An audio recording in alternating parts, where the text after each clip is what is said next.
Hello, this is an anonymous. What follows are some recordings of L. Ron Hubbard taken from various tapes of his lectures. So, Mr. Hubbard, would you explain to us the scientological view of matter, energy, space and time, or mess as you call it, and how that relates to religion? Now, the messed universe is all very well, but it's all illusion.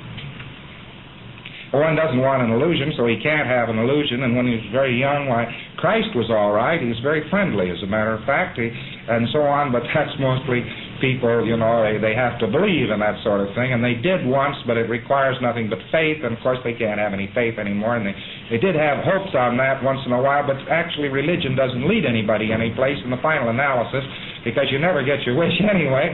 So, of course, one can't survive on the basis of spirits and religion and so forth. So that leaves just, of course, God. And, of course, God naturally exists because there is all this space around here, and this space is obviously surviving. So, of course, it's obviously surviving. Of course, space itself is liable to collapse, but the prime mover unmoved is not liable to collapse because he created all this, and maybe he can't either, and nobody yet has come up with as flat a can't survive as God will never again be able to create another messed universe.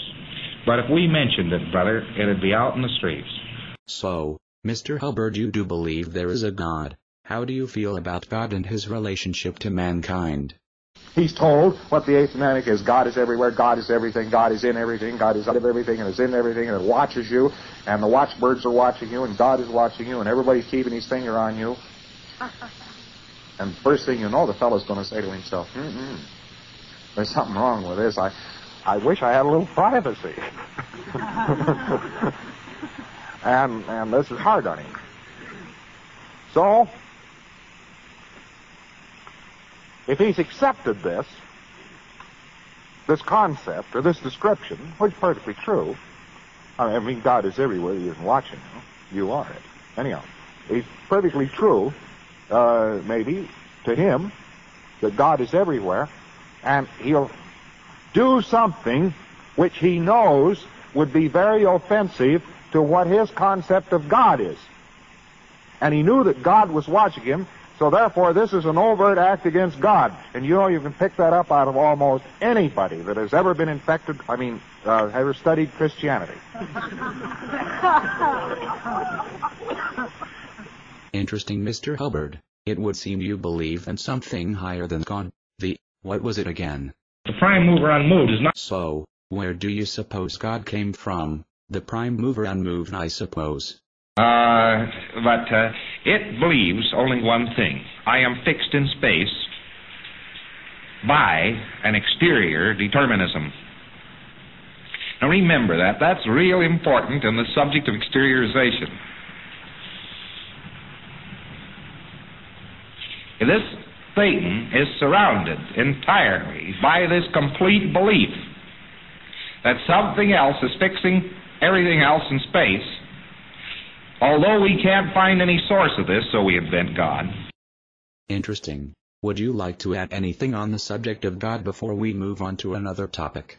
Then, although a lot of people will say carelessly, well, God is everywhere, remember that this was an idea which was introduced rather latterly in Christian religion. The God of which they speak, of whom they speak continually, is Yahweh. Lord knows how it's pronounced, because it is so secret that nobody really is supposed to be able to pronounce it, so they omitted all of the vowels in the word, and they spell it only with its consonants. So Lord knows how this word is to be pronounced, but more agreed upon pronunciation amongst scholars so they can talk about it is Yahweh. And this is the Christian God, but he lives in a trunk with a leopard skin. That's right. That is the full story on it. So, about your beliefs, would you tell us how the Thetans came to be on Earth? They were imported. They were actually, the trick was to shoot somebody, disable somebody, very often a needle into a lung, and at the same time to hit him with frozen alcohol and glycol, which preparation is guaranteed to pick up a Thetan. All he had to do was pick him up and put him in a refrigerator, and they had him, boy. Because he tried to exteriorize from the body, there he was, frozen. And they threw him into collection points, boxed them up in boxes, threw them into space planes, which are the exact copy, DC-8 The DC-8 airplane is the exact copy of the space plane of that day. And no difference, except the DC-8 had fans, propellers on it, and the space plane. So the Thetans were dumped here. Well, I know this, that onto this planet there's a great deal of dumping has gone on. Stuff from the nearby galaxy. Not this galaxy, but from the next galaxy over, and so forth, gone on here. I know they take political prisoners and guys who they don't want around. But it's less personal than they think. They just have excess population, so they start to get rid of their excess population. You see, they've got a revolt, or you're on the wrong side of a war, or something like that, and they pick you up in droves and ice cube you and throw you into a sea someplace.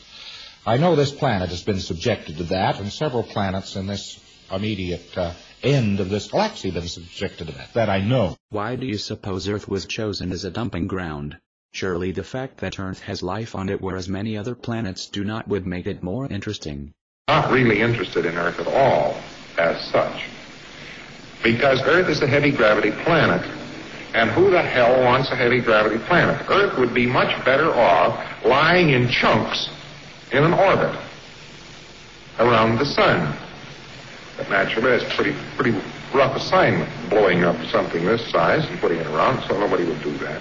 But completely aside from that fact, Earth has been used consistently as a prison. And it is a prison, and it is heavily screened. There are installations in Mongolia, there are installations in the Pyrenees here on Earth, there are installations down the mountains of the moon in Africa, which pick up very often people on death. Are you saying then that there are alien installations here on Earth then?